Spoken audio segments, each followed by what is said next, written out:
So ito na ngayon yung bagong itsura ngayon po ng eastern section ng Luneta Park or ng Rizal Park. At syempre again nasa likod natin yung rebulto po ni Lapu-Lapu. So pasok tayo sa loob. So saktong-sakto yung dating natin. Kakabukas lang ng mga ilaw dito. So ito yung itsura niya. Ang oras natin po ay 6:30 ng gabi.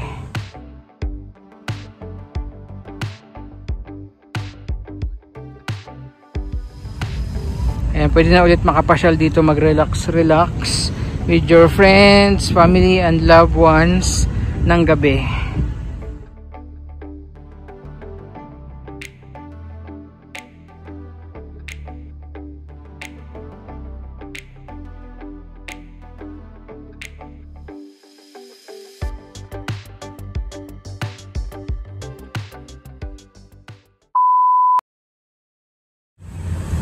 Yes po, magandang araw and welcome muli sa ating video today. And papakita ko sa inyo dahil finally bukas na pala itong bahaging ito po ng eastern section ng Luneta or ng Rizal Park. Ayan, so ayan yung ibinalik na statue ni Lapu-Lapu. So ito yung view sa labas. Ayan, ganda. Tapos try natin kung pwedeng makapasok sa loob. And yun naman yung kabilang side ng Luneta, yung may dancing fountain.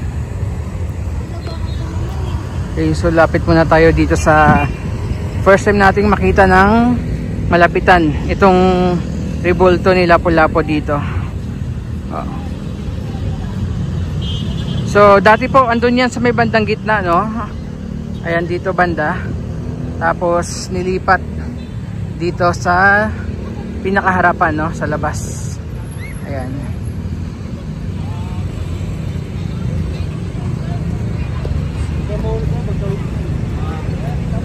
Okay, so lapit tayo sa rebulto ni Lapu-Lapu. Ang pinakatawag talaga dito, kung mabasa nyo naman po, ayan, oh, the statue of the Sentinel of Freedom, a gift from the Korea Freedom League. Ayan siya. Zoom out ko lang. Ayan po.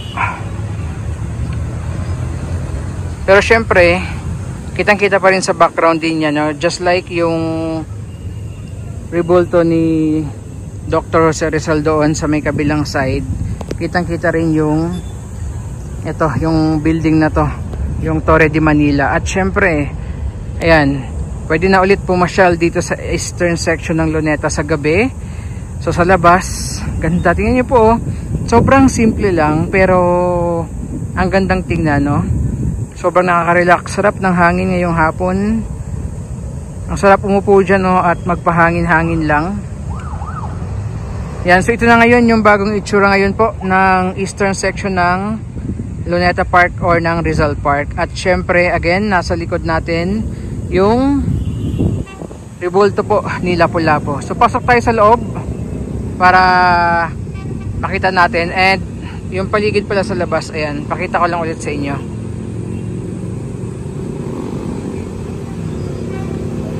So may mga photographer dito kung gusto niyo magpakuha ng picture dito sa labas po, no, sa area na to. Ayan, so saktong-sakto yung dating natin, no? Kakabukas lang ng mga ilaw dito. So ito yung itsura niya. Ang oras natin po ay 6:30 ng gabi.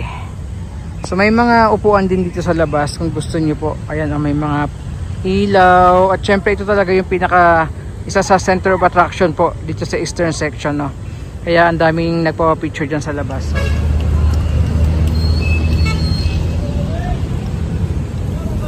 Ganda yun, no? Ang simple lang pero ang gandang tingnan, ha. So yan po ay sa pananaw ko. And nakaka-relax siya sa gabi. Wala masyadong kung ano-ano, mga OA na mga disenyo, no? Maraming lampot, simpleng pailaw, upuan, at ayan, very plain looking lang pero sobrang ganda. Ang ganda, tapos nakaka-relax yung loob, no? Yung paligid nitong eastern section. Ayan po, so dito na tayo sa loob. So before nang ginagawa pa itong eastern section, I think parang hanggang 5 PM lang pwedeng pumasyal dito. So ngayon nabukas na po. Ayan, pwede na ulit makapasyal dito, mag-relax with your friends, family and loved ones ng gabi. Ayan. So ikot ko kayo sa bagong muka ng eastern section ng Luneta sa gabi.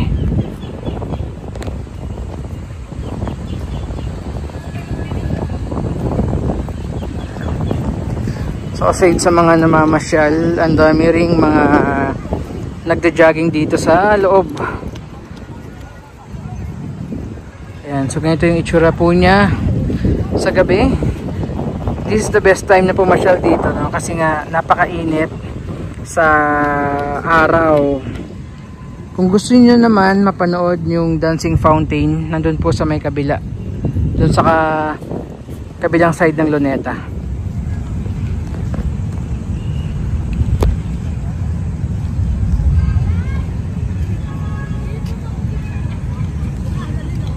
Ikot tayo.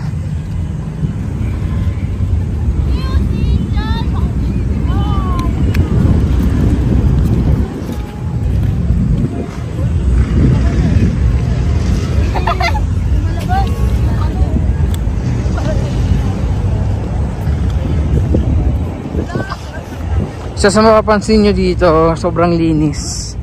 Wala ka talaga makitang kalat. Ayan, kasi pag nagkalat ka dito, talagang kitang kita po.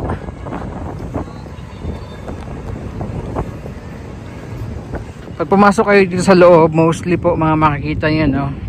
Yung lamppost, maraming lamppost, tsaka itong mga tanim na mga bagong puno dito. Buhay na siya. Yan yung National Museum of Natural History. Ito yung building na yan. Tapos Anthropology building naman ng National Museum doon sa may kabila.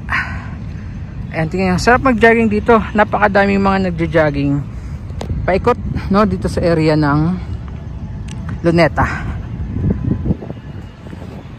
Ayan. So ganun talaga, napakasimple lang niya. Pero ang ganda niya sa gabi. Napakasarap ng hangin ngayong gabi po. Lakad tayo dito sa madaming lamppost na area.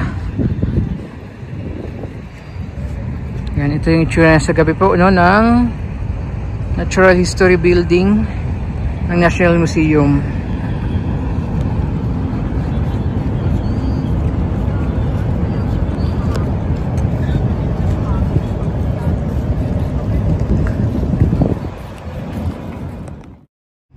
So yung pinaka-itsura ngayon ng eastern section, merong malaking bilog dito sa may bandang gitna, tapos napapalibutan ng mga lamppost at yung mga puno, and yung mga benches ay dito nilagay, no, sa pinakagilid na area. Pero may mga certain areas pa rin dito po na sarado, no, like this one. Yun yung ganda ng mga lamppost sa area na to.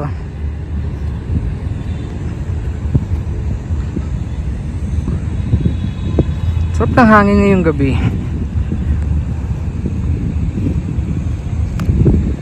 Yan. Tapos yan na yung Taft. Napaka-traffic ngayong gabi.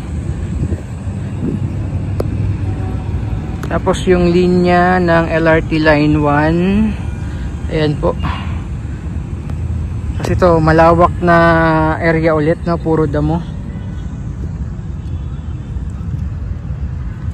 So basically ito po yung pinaka-itsura ngayon sa mga hindi pa ulit nakapasyal dito sa eastern section ng Luneta, no? Madalas kasi doon sa may dancing fountain sa kabilang side, pero ngayon lang ulit tayo nakapasyal ng gabi dito, no? After nung redevelopment na ginawa po dito.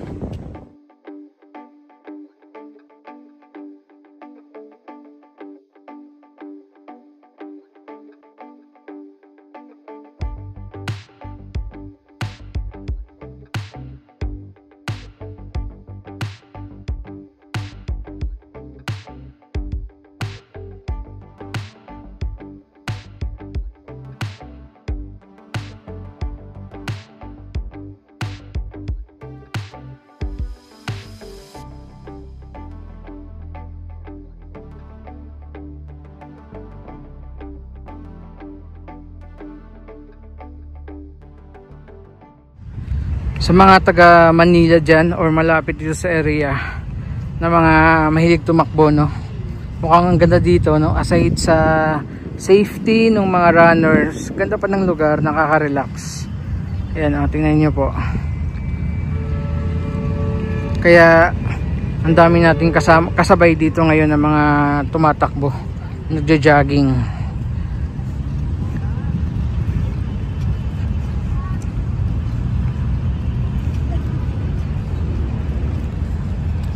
Ganda. Ganda niya.